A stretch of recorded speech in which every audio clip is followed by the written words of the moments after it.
നിങ്ങളുടെ ഇഷ്ട പരമ്പരകൾ എക്സ്ക്ലൂസീവായി സൺ നെക്സ്റ്റ് ആപ്പിലൂടെ തികച്ചും ഫ്രീ ആയി ഇപ്പോഴേ ആപ്പ് ഡൗൺലോഡ് ചെയ്യൂ.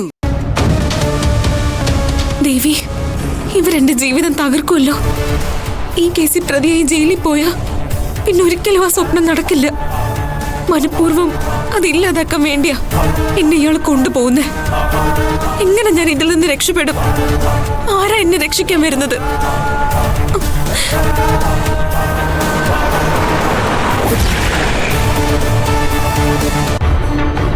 ഹലോ കുര്യച്ച, ദർശൻ ഇതുവരെ വന്നില്ലേ? ആരുടെ ഫോൺ? ഉസ്താദിന്റെയോ? എന്നിട്ട് അപ്പൊ തന്നെ പോയോ? ആ ശരി ശരി, വന്നുടനെ ഒന്ന് വിളിക്കാൻ പറയണം. എന്താ മോനെ, എന്താ? ഉസ്താദിന്റെ ഫോൺ വന്നിട്ട് ദർശന പുറത്തേക്ക് പോയെന്നാ കുര്യച്ചൻ പറയുന്ന. ഉസ്താദിന്റെ കാര്യത്തിൽ അമ്മ ഒരു തീരുമാനം ഉണ്ടാക്കണം. എന്തെങ്കിലും പറയാനുണ്ടെങ്കിൽ ഉസ്താദിനോട് ഇവിടെ വന്ന് അമ്മയോട് നേരിട്ട് പറയാൻ പറയണം. അല്ലാതെ എന്തിനാ ഓഫീസിൽ ചെന്ന് ദർശനെ ശല്യപ്പെടുത്തുന്നത്? അതുകൊണ്ടല്ലേ ഇങ്ങനെ അയാൾ വിളിക്കുമ്പോഴൊക്കെ അവൾ ഇറങ്ങി പോകുന്നത്. ഉസ്താദ് അങ്ങനെ വെറുതെ ഒന്നും വിളിക്കില്ല. എന്തെങ്കിലും അത്യാവശ്യം കാണും. എന്ത് അത്യാവശ്യമാണെങ്കിലും ഒന്ന് പറഞ്ഞിട്ട് പോണ്ടേ? ബാക്കിയുള്ളവർ ഇങ്ങനെ ടെൻഷൻ അടിക്കില്ലല്ലോ. അതെ, നീ ഒന്ന് ഉസ്താദിനെ വിളിച്ചേ.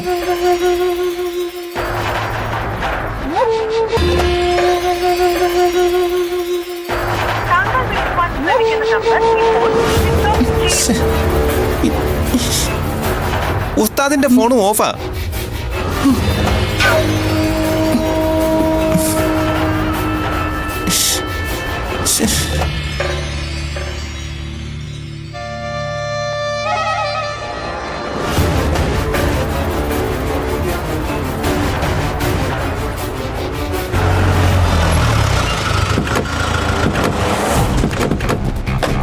കൊണ്ടുപോവളെ. ശരി സാർ. ഇങ്ങോട്ട് ഇറങ്ങാൻ ഇങ്ങോട്ട് ഇറങ്ങാൻ. മാഡം, ഒരു ഹെൽപ്പ് ചെയ്യണം. എന്താ? ആ സ്കൂട്ടറിനകത്ത് എന്റെ ഫോണുണ്ട്. ദയവ് ചെയ്ത് ഞാൻ പോലീസ് സ്റ്റേഷനിലാണെന്ന് എന്റെ വീട്ടിലൊന്ന് അറിയിക്കണം. അതില് എന്റെ ഹസ്ബൻഡിന്റെ നമ്പറുണ്ട്. അതൊക്കെ ഞാൻ പറഞ്ഞോളാം. ആദ്യം പോലീസ് സ്റ്റേഷൻ എന്താണെന്ന് നീ കാണ്. വാടി ഇങ്ങോട്ട്.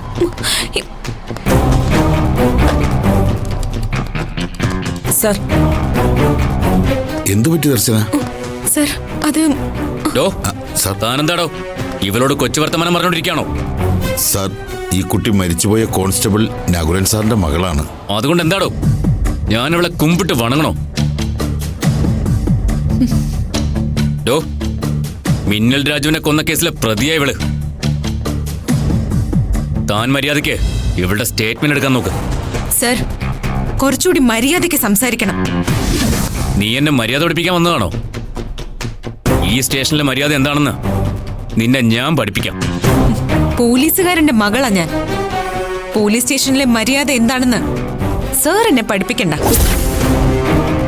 ഇതുവരെ പോലീസ് യൂണിഫോം ഇട്ടിട്ടില്ലെങ്കിലും പോലീസ് മാനുവലും കോഡ് ഓഫ് കണ്ടക്റ്റും എല്ലാം കുറച്ചൊക്കെ ഞാനും വായിച്ചിട്ടുണ്ട് സാറേ. നീ വലിയ IPS കാരിയാവാൻ പോകുന്നവളല്ലേ? അതിന്റെ അഹങ്കാരം നിന്റെ തലയില്. എനിക്കൊരു അഹങ്കാരവും ഇല്ല സർ.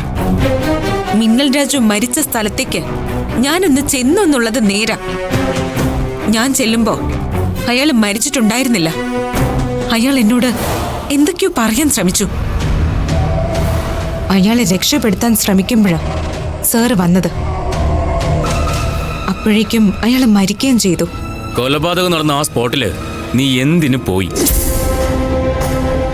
ഇതൊക്കെ വിശ്വസിക്കാൻ ഞാനത്ര മണ്ടനൊന്നും അല്ല. ഒരു കൊലപാതകം നടന്ന സ്പോട്ടിൽ പോയതുകൊണ്ട് ഒരാൾ കുറ്റവാളിയാവോ? അങ്ങനെയാണെങ്കിൽ സാറും കുറ്റവാളിയല്ലേ? കൊലപാതകം നടന്ന് വിത്തിൻ സെക്കൻഡ്സ് സാറും അവിടെ എത്തിയില്ലേ? ഒരേ സമയത്ത് എന്റെ പിന്നാലെ സാറും അവിടെ എങ്ങനെ എത്തി? അവിടെ കൊലപാതകം നടക്കുമെന്ന് സാറിന് ആരെങ്കിലും മുൻകൂട്ടി അറിവ് തന്നിരുന്നോ? സാറിന് ചോദ്യം ചെയ്യാറായോ? നിന്റെ നാവിന് നീളമുണ്ടെങ്കിൽ അതങ്ങ് വീട്ടിൽ വെച്ചിട്ട് വരണം. ഇവിടെ സാറ് പറയുന്നത് അനുസരിച്ചോണോ? നിങ്ങളെപ്പോലെയുള്ള ഗുണ്ട പോലീസുകാർ ഈ ഫോഴ്സിന് തന്നെ അപമാനമാ. ഒരു സാധാരണ പോലീസ് സ്റ്റേഷനിലെ പെരുമാറ്റച്ചട്ടം നീ പോലീസ് മാനുവൽ വായിച്ചു പഠിച്ചതുപോലെയൊന്നും അല്ല. നിന്നെപ്പോലെ പല വിധത്തിലുള്ള കുറ്റവാളികളും ക്രിമിനലുകളുമാണ് ഇവിടെ വരുന്നത്.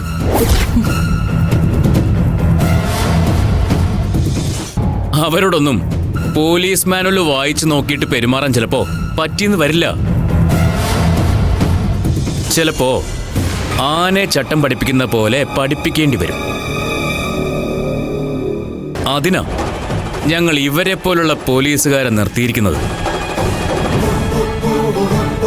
പെണ്ണുങ്ങളായ കുറ്റവാളികളെ ഞങ്ങൾ പുരുഷന്മാരായ പോലീസുകാർ തല്ലുന്നതിലല്ലേ കുഴപ്പമുള്ളൂ.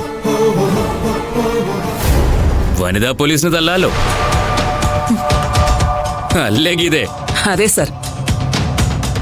ഈ പ്രാകൃതമായ നിയമങ്ങളൊക്കെ നിങ്ങളെ പോലെയുള്ള ചിലര് സ്വന്തം കാര്യങ്ങൾക്ക് വേണ്ടി ഉപയോഗിക്കുന്നുണ്ട്. സത്യം എന്താണെന്ന് നിങ്ങളൊന്നും അന്വേഷിക്കുന്ന പോലുമില്ല. ഗീതേ, സർ. ഇവളെ പിടിച്ച് ലോക്കപ്പിലിട്. നടക്കടി. നമുക്കിവളെ നന്നായിട്ടൊന്ന് ചോദ്യം ചെയ്യണം. എനിക്കെതിരെ എന്ത് തെളിവാ നിങ്ങളുടെ കയ്യിലുള്ളത്? തെളിവുകളൊക്കെ ഞാൻ കോടതി കാണിച്ചോളാം. നടക്കടി ഇങ്ങോട്ട്. സാർ,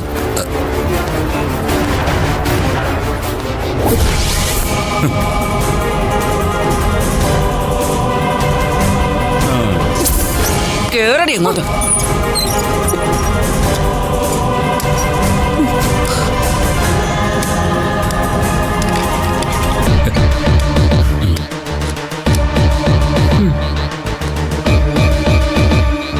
ഭാവിയിലെ IPS കാരി ലോക്കപ്പിൽ കിടക്കുന്ന കണ്ടില്ലേ ഗീതേ? വേണമെങ്കിൽ ഒരു സല്യൂട്ട് കൊടുത്തേക്ക്. ഒരെണ്ണം കൊടുത്തല്ലോ സാറേ. ആ, സാറ് പറഞ്ഞ ഇനിയും കൊടുക്കാം.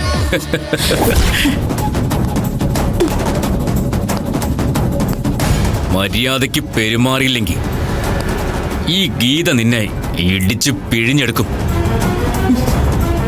എന്റെ പോലീസ് സ്റ്റേഷനിലെ കോഡ് ഓഫ് കണ്ടക്റ്റും മൊറാലിറ്റിയും ഒക്കെ തീരുമാനിക്കുന്നത് ഞാനാ. മനസ്സിലായോടി?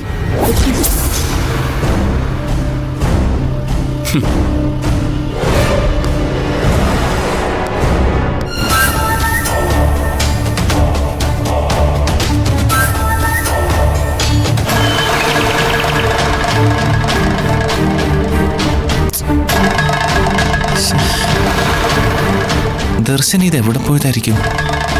ഇനി എന്തെങ്കിലും അപകടം പറ്റിക്കാണോ?